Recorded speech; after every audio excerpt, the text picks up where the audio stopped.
Assalamualaikum warahmatullahi wabarakatuh. Salam budaya, salam rahayu, salam waras. Sedulurku sekalian, selamat bertemu kembali dengan saya Kang Jinggu di channel YouTube Tonatan TV. Kali ini kita akan membahas kembali tentang perjalanan dakwah dari panjenenganipun Syekh Lemah Abang atau Syekh Siti Jenar. Nah, bagaimana perjalanan dakwah dari beliau Syekh Siti Jenar dan bagaimana pengaruh terhadap kerajaan dan terhadap kehidupan masyarakat pada masa itu. Namun sedulurku sekalian, sebelum kita lanjutkan pemaparan tentang perjalanan dakwah Syekh Siti Jenar ini, saya mohon dukungan panjenengan terhadap channel ini dengan menekan tombol subscribe bagi yang belum subscribe, dan bagi yang sudah subscribe saya harapkan untuk memberikan like dan komentar. Dan bila panjenengan anggap video ini bermanfaat, silahkan bagikan melalui akun WhatsApp, akun media sosial yang panjenengan punyai.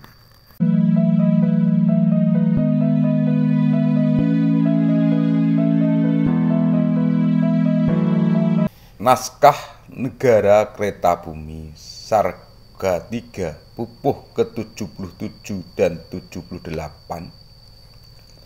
mengisahkan bahwa setelah kembali dari menuntut ilmu di Baghdad, Syekh Datuk Abdul Jalil pergi ke Malaka dan mengajarkan ilmu agama sampai dikenal dengan gelar Syekh Datuk Abdul Jalil dan Syekh Datuk Jabarantas.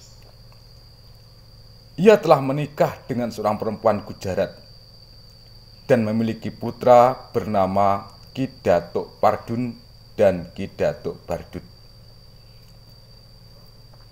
Namun ia tidak lama tinggal di Malaka. Ia pergi ke Jawa menuju Giri Amparan Jati dan tinggal di sana bersama Syekh Datuk Kahfi, saudara sepupunya.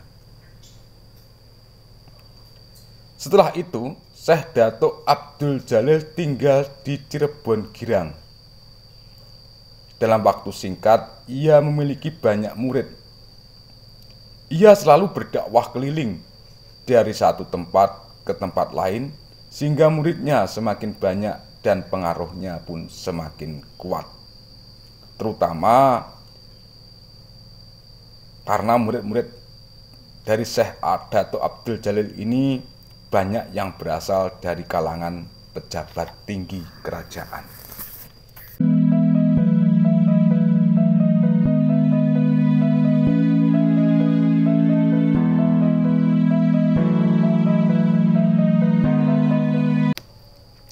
Di negara Kereta Bumi lebih rinci menyebutkan siapa saja pejabat tinggi kerajaan dan tokoh berpengaruh yang menjadi murid Syekh Datuk Abdul Jalil atau Syekh Lemah Bang ini.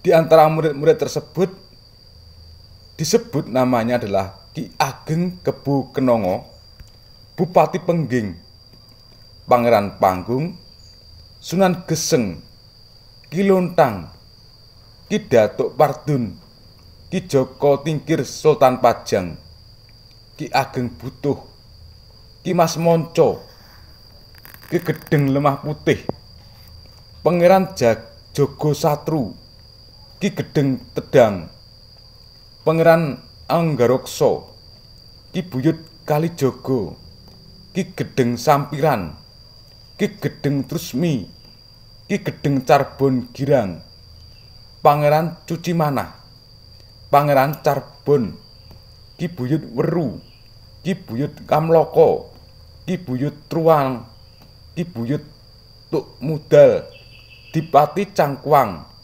Pangeran Panjunan, Syekh Diyuskani, Pangeran Kejaksan, Pangeran Kajawanan, Dipati Suronenggolo, Pangeran Mungsi, Ki Gedeng Ujung Gebang, Ki Gedeng Ujung Gebang, Ki Gedeng Panguragan, Ki Gedeng Ender, Ki Buyut Bojong, dan Ki Buyut Kedukan.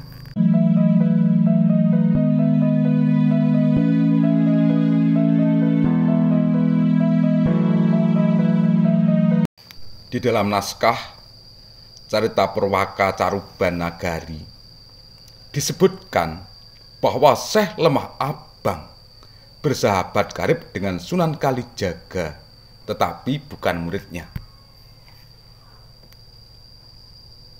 Isedengira Susunan Kalijaga mitranan lawan Syekh Lemah Abang, tetapinya mangkana dudu sisnyanira. Menurut cerita Perwaka Caruban Nagari, selain murid-murid yang telah disebut dalam Negara Kertabumi, ada murid Syekh Lemah Abang yang lain, yaitu Ki Gede Palwamba, adik Ki Gedeng Kemuning, yang tinggal di Luragung, yang semula berguru kepada Susuhunan Jati.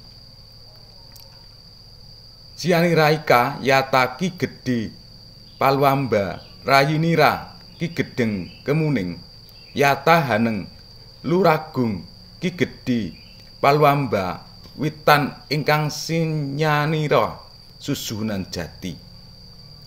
Sementara itu, babat pengging Suluk Saridin Serat Siti Jenar, murid-murid Syekh Datuk Abdul Jalil di Jawa, disebutkan Ki Ageng Pengging, Ki Ageng Banyu Biru, Ki Ageng Tingkir, Ki Ageng Ngerang, Ki Ageng Butuh, Ki Bisono, Ki Donoboyo, Ki Cantulo, Ki Pringgoloyo, Syekh Jangkung, Sunan Geseng, dan Ki Lontang.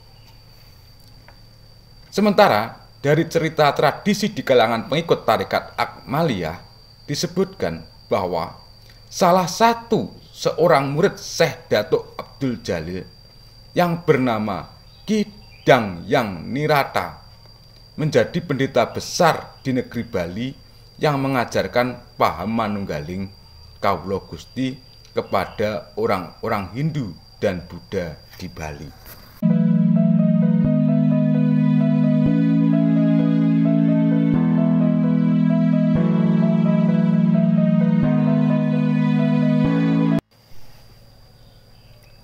Setelah banyak muridnya, Syekh Datuk Abdul Jalil diceritakan mendirikan pesantren di Dukuh Lemah Abang yang terletak di Tenggara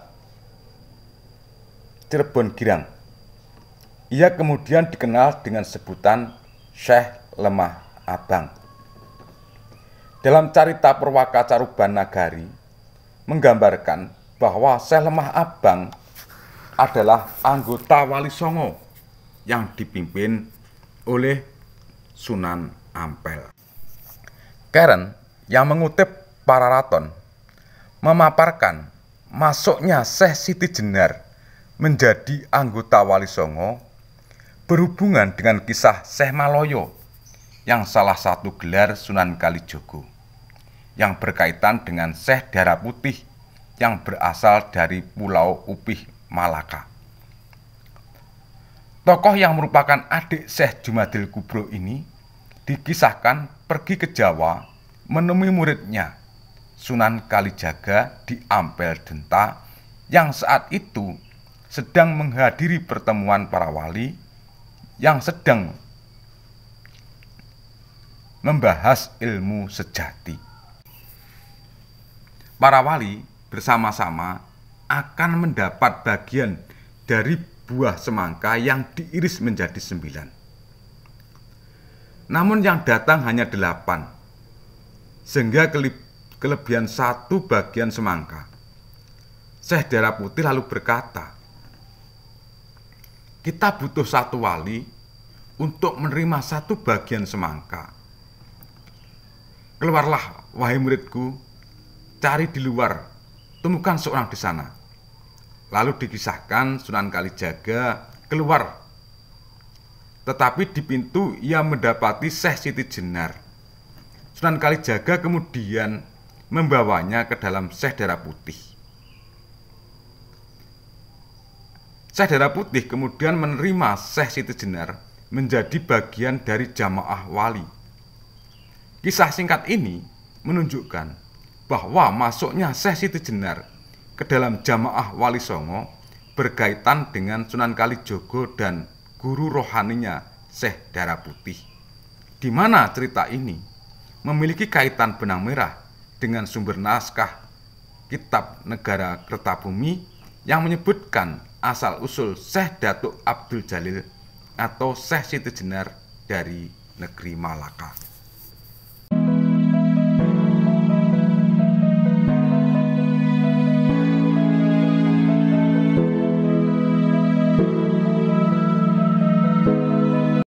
Sedang menurut naskah Nagara Kertabumi, dakwah Syekh Lemah Abang yang sangat cepat berkembang diikutinya murid-murid berkedudukan tinggi telah membuat marah Sultan Demak Trenggono, terutama karena Syekh Lemah Abang telah mendukung muridnya Ki Kebo Kenongo mendirikan kerajaan di Pengging. Sultan Demak marah dan memberi perintah Sunan Kudus untuk membinasakan Pengging. Sunan Kudus dengan pasukan lengkap kemudian pergi ke Pengging. Perlawanan Pengging dapat dipatahkan. Ki Kebo Kenongo dibunuh Sunan Kudus. Sunan Geseng ditangkap dan juga dibunuh. Sementara itu, Syekh Lemah Abang berhasil lolos dari pembunuhan dan kembali ke Cirebon Girang. Sementara, Babat Tanah Jawi menuturkan juga tentang bagaimana Ki Kebo Kenongo, putra Adipati Pengging Andoyoningrat, telah memeluk Islam dan bersama-sama dengan Ki Ageng Tingkir, Ki Ageng Butuh, Ki Ageng Ngerang berguru kepada Syekh Siti Jenar. Dalam kutipan berbahasa Jawa, Ki Kebo Kenongo wau ngeguru dhateng Pangeran ing Siti Jenar. Sesaranganipun ngeguru tiyang tiga anama Ki Ageng Tingkir, Ki Ageng Butuh, Ki Ageng Ngerang. Tiyang sekawan wau sami munjing sedulur serta kempel manahipun dados setunggal awit saking kersanipun Pangeran Siti Jenar. Sultan Demak yang mendengar kabar bahwa putra Adipati Pengging Andoyoningrat, yaitu Ki Kebo Kenongo, telah memeluk Islam dan menjadi pengganti ayahnya dengan gelar Ki Ageng Pengging, merasa tidak senang dan marah. Sebab Ki Ageng Pengging tidak sowan menghadap Sultan Demak karena Pengging bekas kabupaten dan masih kerabat Sultan Demak. Dituliskan dalam bahasa Jawa, kacarios Sultan ing Demak mireng wartos yen tedhakipun Ki Dipati Andoyoningrat kang nama Ki Kebo Kenongo ing mangke anami Ki Ageng Pengging menika sampun agami Islam. Nanging dereng wonten sowan dhateng ing Demak, Sinuhun Bintara asemu duka awit ing Pengging wis tilas kabupaten sarta kapernah sentana dening Sultan Demak.